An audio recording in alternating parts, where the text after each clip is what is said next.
All right, guys. So I talked to you on the last video, said we do the interview with Steve in its entirety. So that's what we're going to do today. It's been a little busy, some stuff going on with the family and life getting in the way. That happens. So we're going to do that. It's not too terribly long, but it's interesting to get another opinion and another guy's view on some stuff. So I thought might be pretty interesting. But we have a lot of fun stuff coming up very soon, including doing some stuff for getting on the low bands on 160. And if you already got a ZS6BKW, you're kind of already halfway there. So be on the lookout for that. Mark and I have doing some testing, and if we get the weather to cooperate on the weekend, I think we'll probably get this out pretty soon.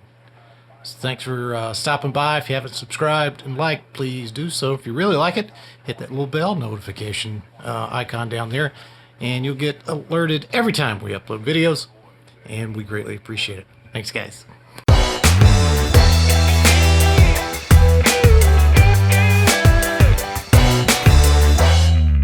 All right, welcome in, guys. We are at Andrew Jackson State Park in Lancaster County, South Carolina, just across the line from York County. The guys over at the local radio club, we did the shack tour a while back. Well, Steve here is real big into the POTAs, Parks on the Air. So he travels around. He's been doing a lot. So they were setting up out here, so I thought I'd come out and we'll talk to him, see what it's all about. I haven't, it's kind of similar to, it's got a field day vibe to it. It does. So Steve, introduce yourself. I'm Steve Tchaikovsky, W3SPC, and I'm kind of have the reputation of being the POTA guy here in the club. Kind of merges two big interests of mine, which is camping. Do a lot of family camping. I found myself getting back into ham radio about 2 years ago, after being off the air for about 23 years, and found myself originally camping in like commercial campgrounds, and then we gravitated to state parks, and then almost exclusively we're camping in state parks. I learned about the Parks on the Air program, and I said, well, why don't I start bringing a radio with me? And so now that's kind of become somewhat of a passion of mine.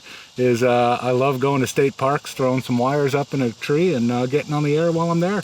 Yeah, keeping up with you on social media, you're very active. Not just in the POTA stuff, but active in general. Well, I used to tell everybody my favorite weekend of the year was field day. Which should be everybody's favorite weekend. Exactly. And, in my mind, when you kind of go out under temporary conditions, you throw some wires up in a tree and you play ham radio out in the field. It's like I get to relive field day 6, 7, 10, 12 times a year. And it's probably actually going to make your field day efforts better, because now you've worked out all the bugs. Oh, it's easy.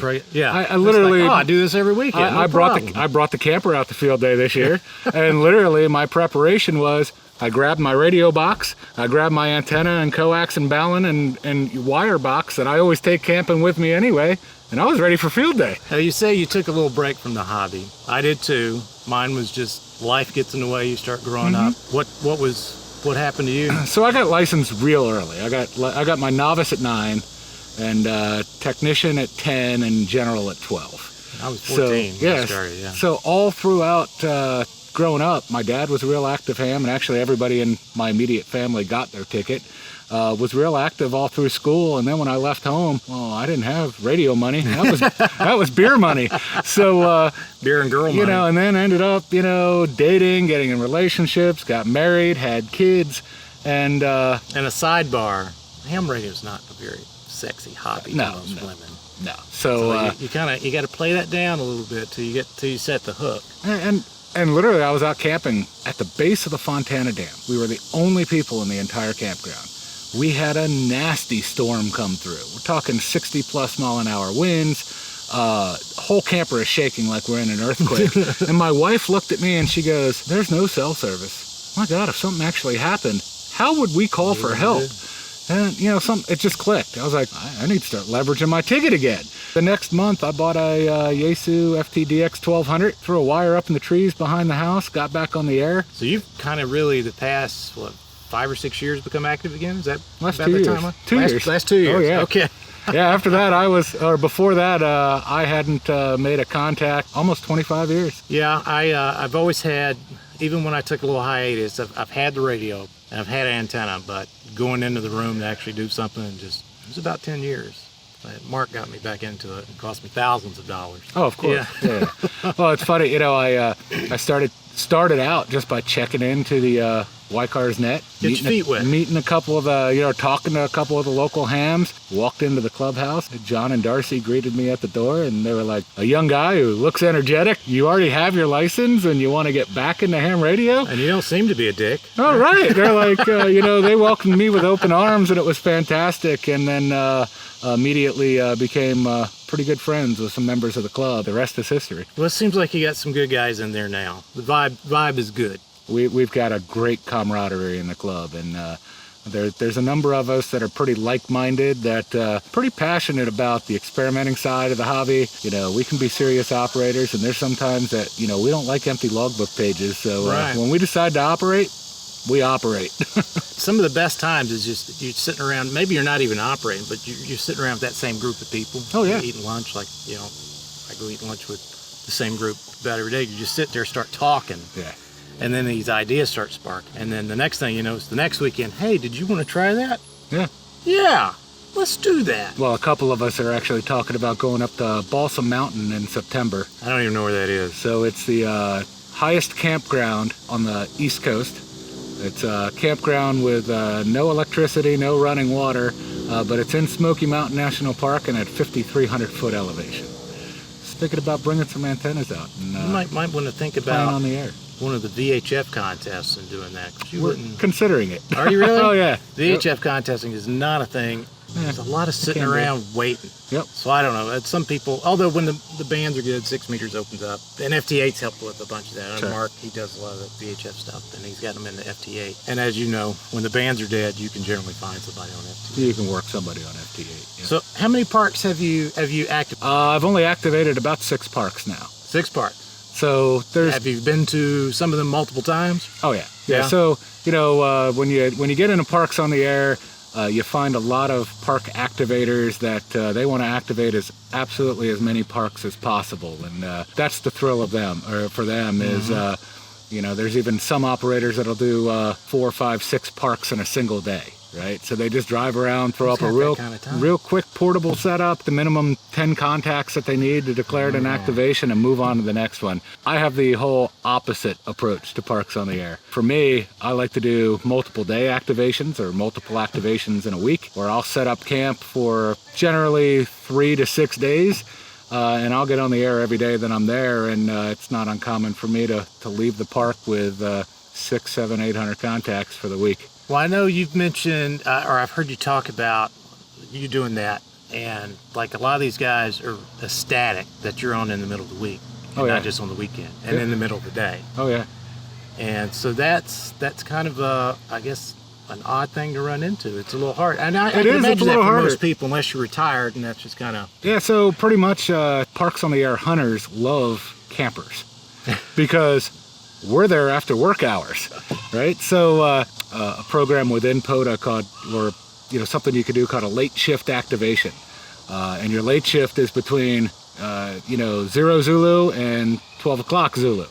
That's the late shift activators, and you get almost exclusively campers because most state and national parks, they close their gates at 8 o'clock at night, 9 o'clock at night. So, you'd get, to hit that 0 UTC, you'd be getting there when the park closes, right? The problem with a lot of daytime activations is it leads itself to either weekends or retirees doing the activations. And then a lot of the younger guys that want to hunt those parks, they're at work during the day. So they miss a lot of contacts. So what I like to do is enjoy the park while I'm there all day long. Take the 2 boys, we fish, hike, geocache, go explore the state park. Once it's time to let the kids wind down, they can get their iPads, go lay down in bed, and it's time for Dad to get on the air. And it's not uncommon to have 2-3 hour-long pile-ups nonstop, and they'll keep calling until I shut off the radio. Well, just a little bit, I've been here. You got somebody to spot you, and that always helps. Oh, yeah. Sitting over there listening, it was pretty much one after another. There were a couple times, you have them on top of each other, but it's definitely solid and consistent. Oh, yeah. And you could probably do that for a good several hours.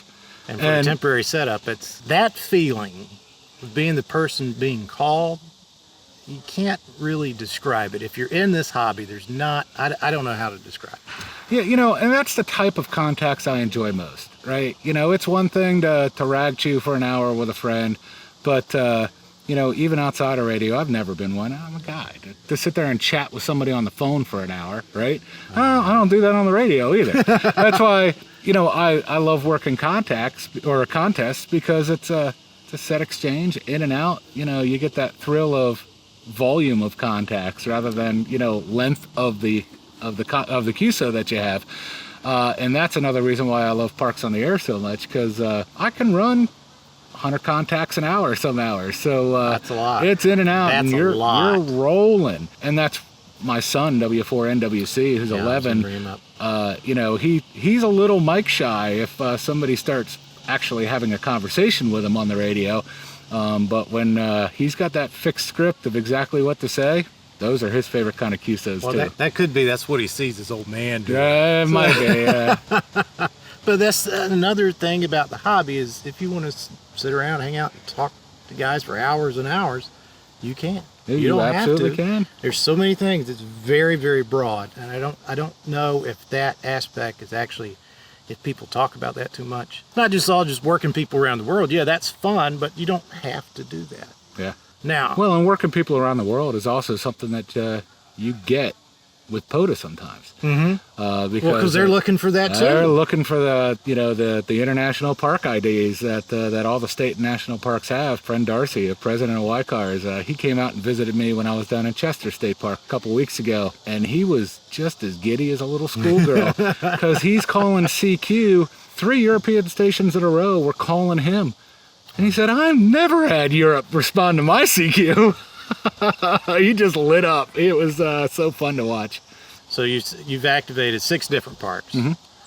You've been doing the POTA program for what, 2 years? Have you been doing that for 2 years? I or when did you really ramp up? It's really not only been about the last 7-8 months or so. Okay. Yeah. All right. Well, it was fall, I guess, last year when I started getting into it bigger. Well, the program's kind of new. That started with the national parks on the air. Exactly. And that spun off this whole other POTA deal. Oh, yeah. So that's really cool. And all this stuff started with the Centennial. I don't know if you were around when that... I wasn't on the air then. You weren't on the air, yeah. But it was like, holy crap, what an idea. And it started spinning off this other stuff. So that's great. That's a good thing. You got any parks on your bucket list that you want to do? Not necessarily as an activation, but just to visit? Oh, yeah. So... You know, that's another question. How many have you just camped at? So it all started Falls Lake State Recreation Area outside of Durham, North Carolina. That was the first POTA activation that I did. And then I had so much fun with that, it became an addiction. And I've really only ventured out to fairly local parks. One, you know, camper's old. You know, I don't feel comfortable dragging the one I've currently got across the country. But absolutely, once we upgrade it here in the next year, we're going to do a nice Western tour or a tour out west in some of the national parks. And I certainly will do Grand Teton and Yellowstone and some of the world-renowned national parks that we've got out there. I want to activate them just to say I did it. Do you have the book keeping up with all the ones you've been to? You don't have to. The website does that for you. I got some neighbors in it. They're big campers. Yeah. And the past 3 or 4 years, their big summer trip, they go, it's like 3 weeks. She's a teacher. He works for Coke, so I don't know how the vacation worked out for him. But they go, and they've done that Western Swing, nice. Yosemite, and all that. And they take one big trip a year, but she's got the book. She's checked them all. That's awesome. Yeah, it really is. It's cool to be able to do that. Well, I'd say my bucket list is I'd like to activate at least all the state parks in South Carolina. Okay, so that's. I got a long way to go. How many are there? I don't even remember. 60, something like that. That's a lot. There's a lot. That's a lot. But the good news is, we live close to a handful of them. Absolutely. And I've been to all the ones that. Yeah. Well, those are the easy ones, right? Lake Watery, I think, is the only one within an hour I haven't been to yet. I don't even think they got electricity down there, do they? Oh yeah, that's all paved, nice. They are, do they? Yeah, Last they've time I even went got through yeah. Watery, I didn't even have cell service. Oh yeah, no, and then there's Sesquicentennial State Park down in Columbia, and then you start heading out towards the mountain areas. You got Devil's Fork and Paris Mountain and some of the others out there that are pretty easy to get to. You think you could talk the club into doing field day from a national or a state park? I think Be field day be a combination POTA field day. Well, I think doing that from Kings Mountain next year would be really fun. What we really would like to do is to operate from Kings Mountain National Military Park during 13 Colonies next year. And it's the turning point of the Revolutionary War, so it certainly fits the theme of 13 Colonies real well. Steve, enjoyed it. Thank you very much for sitting down with us. It's really good seeing you guys get out and drag a bunch of guys out there. So one guy was over there is his first HF contact. Oh, absolutely, yeah. And we've tried getting him on the air in the club shack, and he couldn't get over the mic shyness, but I'm glad he took a stab at it today. I don't know what it is. Being out in the woods or just something kind of, it's not as intimidating when you're looking at the smaller stuff and like this. I think that could be part of it, but it's always fun watching somebody make their first HF contact and get that little taste. Mm-hmm. And then it's pretty. Oh, it snowballs from there real quick. Thanks. Time to break out the wallet. That's right. Oh God, and you can in moderation.